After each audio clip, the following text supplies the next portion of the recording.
Hello, a very warm welcome to all of you once again to Get Set Go Beyond Sports with me, Sonali Gupta. It is always an honor and a pleasure to introduce all of the guests to you.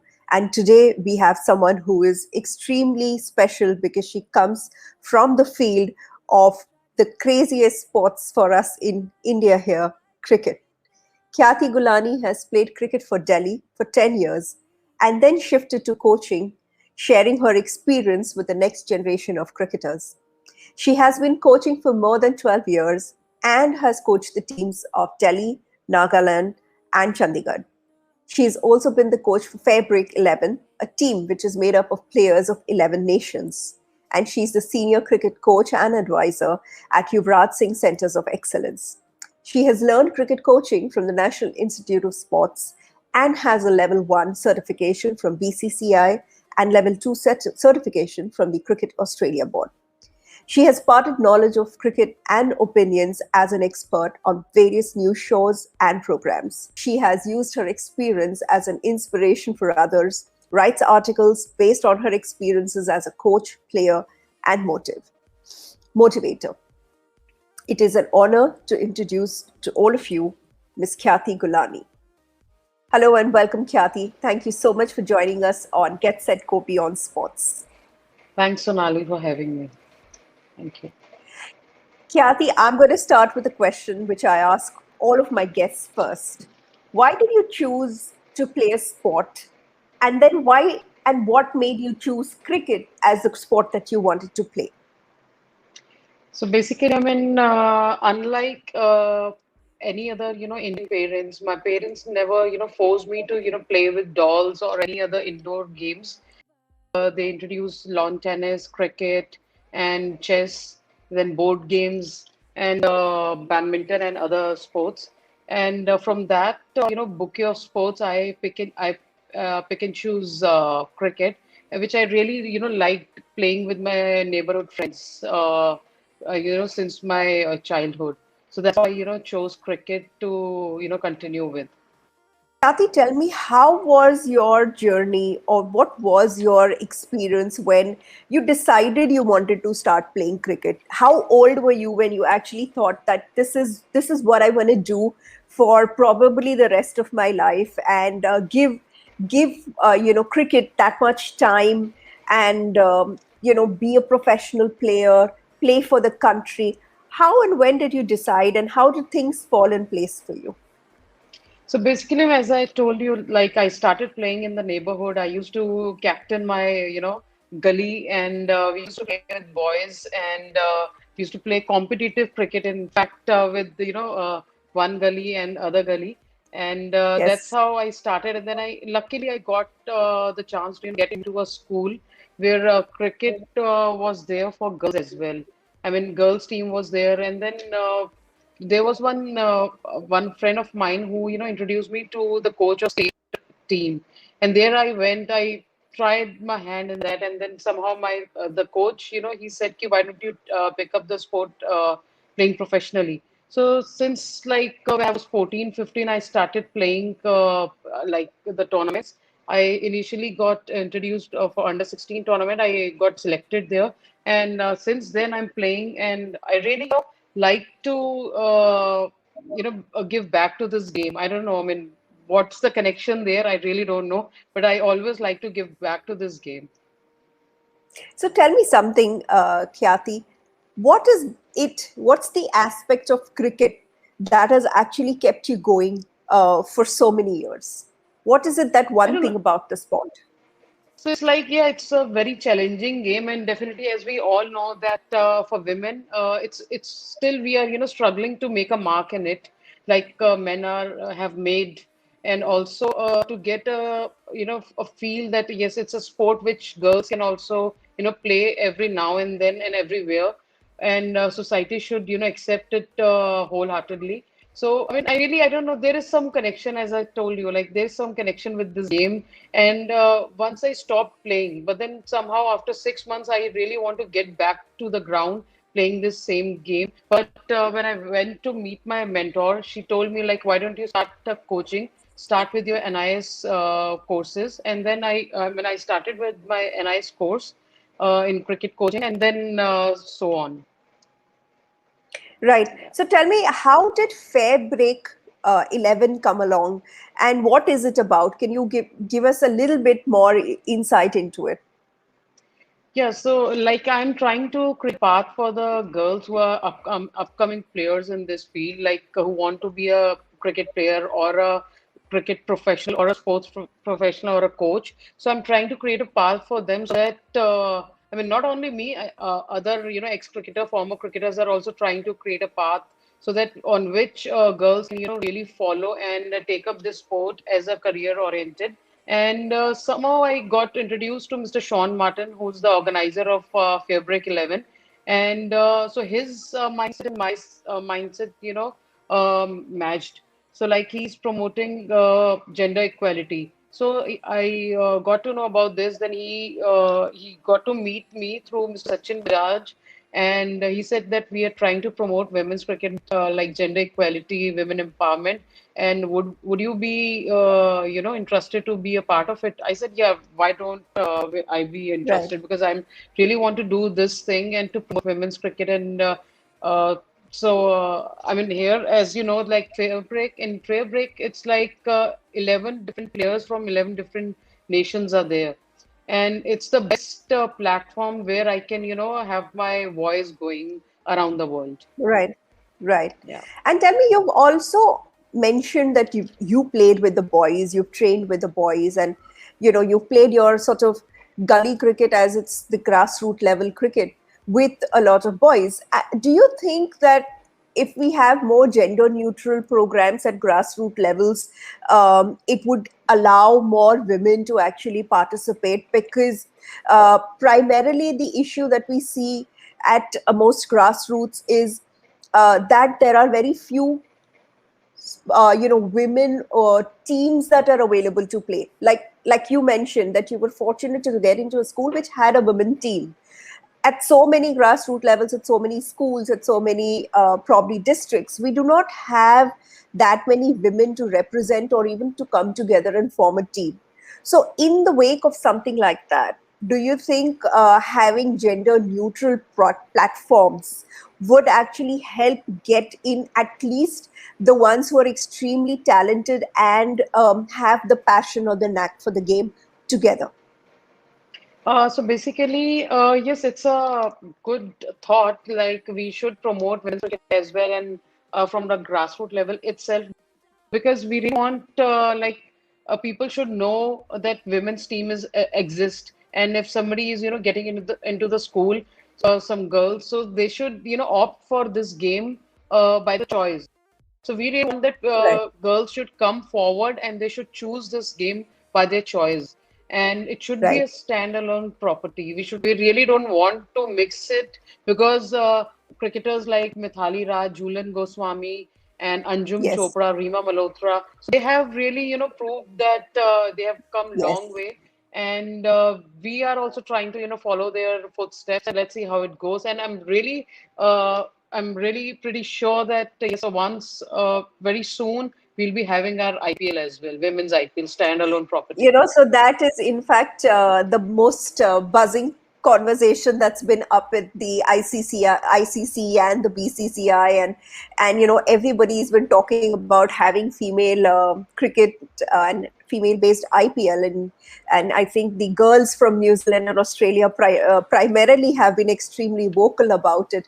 So yes, what do you think? Like, how ready and how much are our girls waiting for it? The new breed of our Shafali Verma, Harmanpreet, all of these girls.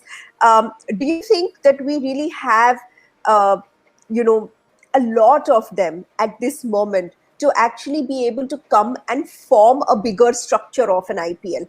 While we understand that there are a lot of boys down there at the grassroots level waiting to be picked up, waiting to play the sport.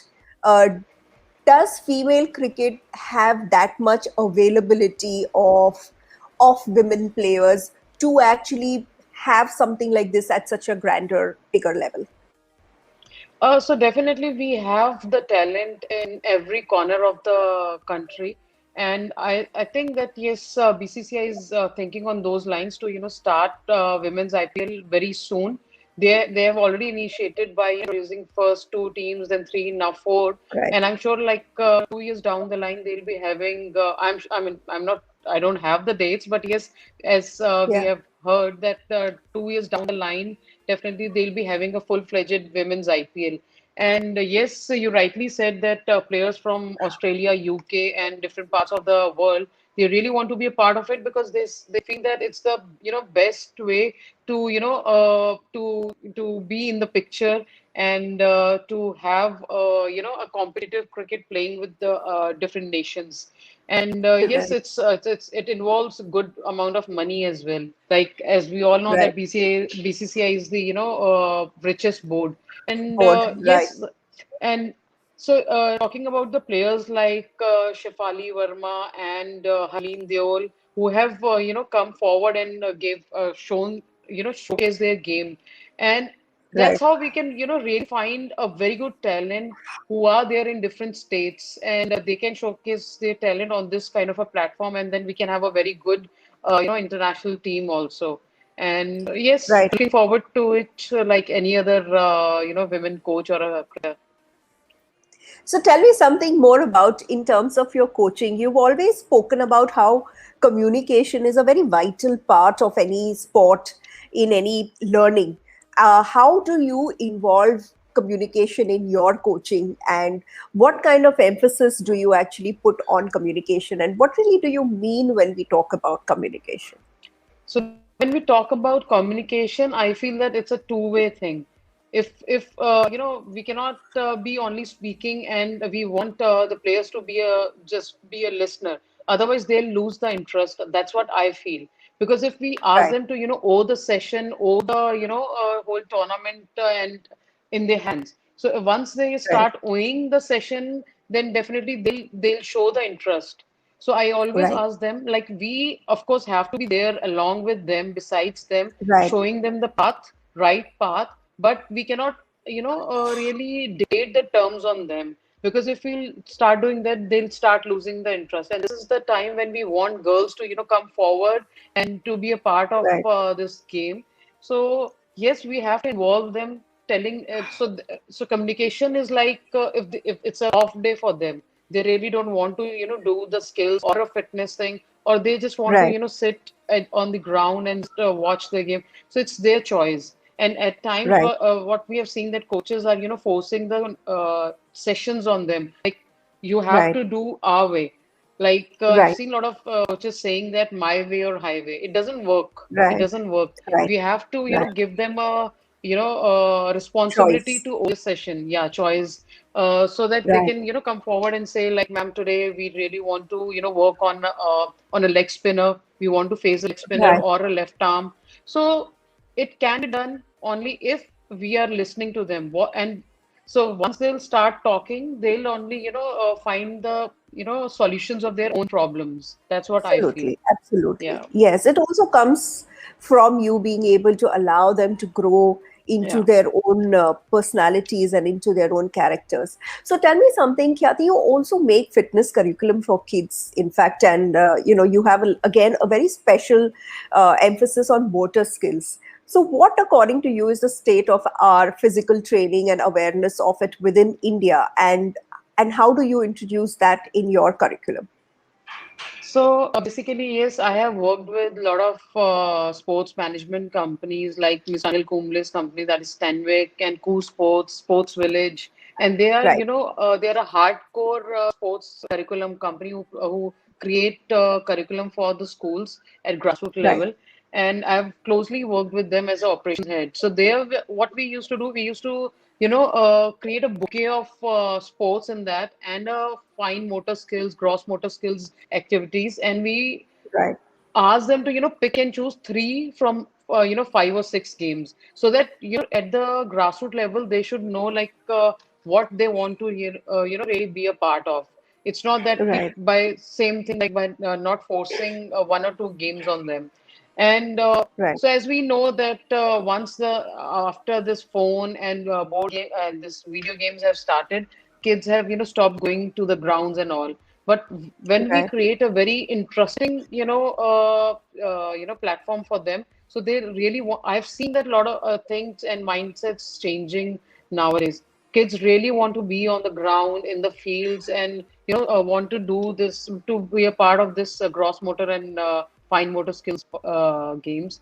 And things have changed. Like we see a lot of people, posting their gym photographs and their running photographs, cycling photographs. So of course, so we are in this area, at least in this field, we are at par to Australia and US, which is a good thing. Right.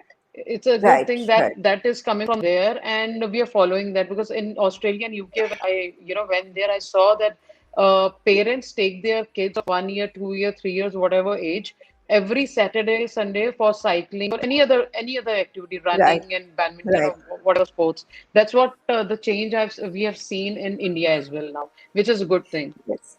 Yes, and that is also something that I personally always keep advocating, is to build the culture of sports in India Yeah, and in our country, because a lot of us have grown up playing sports, but somehow we've not continued playing it, yeah. or gone up that level to play professionally, like most of them don't. So tell me something. I'm going to ask you this. Do you think that it is still difficult for girls in India to get out there and play a sport or pick a sport, become professional in sport? Because, like, while we're talking about the little changes that are happening, our cultural, traditions and our societal mentality, all of these still are not at par with the other countries that we compare with, even though cricket is something that is so primary and that has given us and given our country such a platform to be on in any sporting arena. Do you think it is still difficult for women to actually be able to choose this as a career uh, from grassroots levels? Definitely. I mean, as we all know that there are very less of career opportunities for girls in this field. Like if you see, there are hardly any women sports anchor, women sports commentator. It's like one or two. Just Anjum Chopra is there Right. and Rima Malhotra is there. So they are able to, really give back to the game in any way. And also they are, creating a path for the other upcoming India players or domestic players who really want to, create this kind of a career opportunity as well. If we see that in women's sports, still, I mean, in women matches, we see a lot of men commentators are there, but in how many men matches we have seen women commentators, on board? We hardly see any. So why is that kind of a, gender bias there? So when we call, we even personally, even I am a commentator, I am a sports expert. I come on channels and all. So, but I hardly get any opportunities, because whenever we ask the channels, like, is there any opportunity where we can come on men's cricket or something? I have covered a lot of, but then on a regular basis, there are hardly any channels who are ready to give opportunity to the girls to be a part of men's game.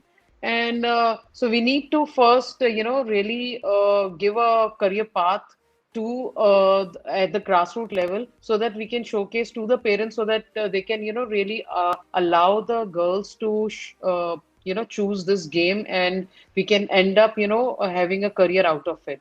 That's how it is.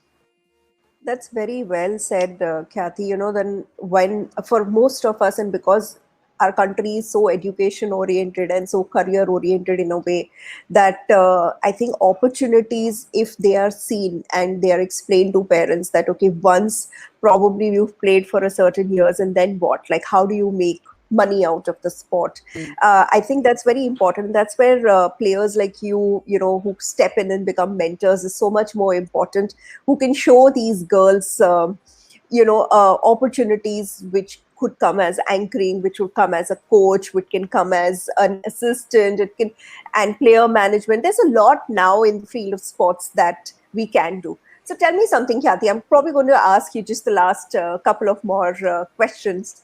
Sure. How is female cricket fan different from the male cricket fan? Uh, I think we have seen a lot of new followers now after 2017 World Cup's performance, and but then still, I mean, what I have noticed, I don't know, maybe I may be wrong also. They look for the beauty. They really never talk about like this female cricketer's game is very good, her cover drive is good, her back foot is good, or her fielding is good. They now, ma'am, you are really beautiful, ma'am. You look that. I mean, it's like this kind of comments we are not expecting from a Right, hardcore followers or fans of cricket, because we really want to listen that these bunch of girls are really talented because they are putting in a lot right, of hard work. Because when we talk about the hard work, it's the same amount of hard work, same amount of hours that men players are giving, and the same girls are playing giving. So I mean, why there is kind of a comments that we really want that they should really quote them as a talented player. That will be right. really then we'll feel that we have reached somewhere. That is true. So, Kathy, at the end, would there be something that you would want to tell the audience? You know, what is it that you have learned from sports and from cricket as a life lesson? And what are some of the tips that you could share with them? So there's a lot to learn from, sports or cricket. It's like dedication, team management, time management, to be a part of team, and leadership qualities and punctuality, respect, trust factor. All these things is part of sports. So I've learned a lot from sports, definitely, especially from cricket, because I've played other sports as well. But yes, cricket is very close to my heart, and I really want to give back to this to this game, and somehow I'm trying to achieve that as well by coaching young girls and all, and I really want girls to be very passionate about this game. Don't take it as a part time or something. Just be a full time cricket player, cricket coach, or whatever. So, and dedication is important, commitment is important, and yes, at the same time, consistency is really important. That's what we as coaches look for in the players. Right. And are there any tips that you would like to give to the budding female cricketers in terms of the game, in terms of the sport? See, we are trying to create the path for them. Like, I have been into coaching, I have played the game, like I've been commentating, and then I come as cricket expert, sports professional, sports management professional. So I just want that, just try to, take this sport as a career. And I'm sure there are hardships, but then please just see that we have also come a long way. And if you will come forward and continue on this field, definitely you are creating a beautiful path for the budding cricketers. So that's what a kind of commitment I really want from the budding cricketers.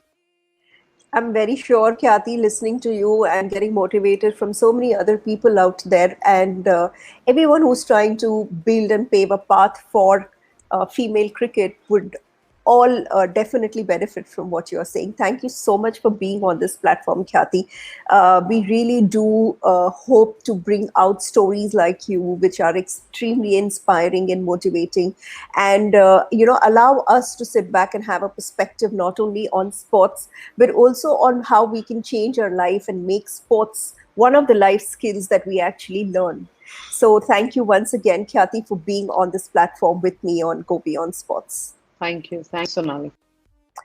Thank you again, everyone, for hearing us, for listening to us. It is always a pleasure to be here on this platform with you and bring to you stories of inspiration, encouragement, and motivation. Tune in once again to Get Set, Go Beyond Sports with me, Sonali Gupta. But you're so right, we're losing track of time, buying things online and it's not like we need them.